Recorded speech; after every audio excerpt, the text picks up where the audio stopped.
بینرن آژانس خانه جشن رمضان پیروز هوا توا ملت کرد پیروز بیتن هیویاوی چندی بیت جشن خیر و خوشی و برکته بر داد گوتن روزا اکیا جشن یا ظالمانه روزا دوی یا جنگانه ام ته بسیار کن کار اف نری تماینه یا نه گل مدابن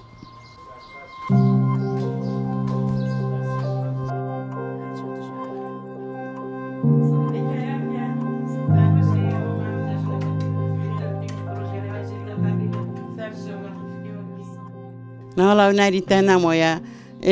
هنگی وقتی بیرم تام بچی که با این وی وقتی که همه چه بیرم نید که روزی که ظالم بیت یا دو یا جنکا بیتو هپیک بچون یعنی سپیدزی داشتن نبجای دهن دو سه چهار مالک زادی چکن گندی همی داشتن او مالا دا زادی خون سپیدهی یا نکنی برویا و همه هنگی بجا بیرد من همه تن از 7 سالک بوم و بس نوکیا پا پتر باری آفرتی گرانه ظالم بجا پتر آفرت یاد خانی و مجالی نبچید حتی عیدا خشک دایکت خوب مثلا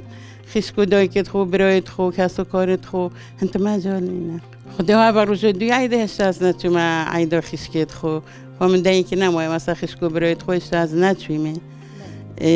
که دیگه افشاب چه مثلا روز دوی سه بزرگ مجال همین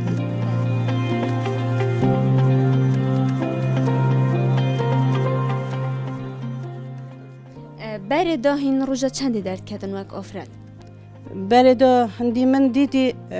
من ایران روزایی با روزا دیجی هر العرضه که بامنا پشتماتینا ایراق روزا دوی سه امن کسر روزا من مال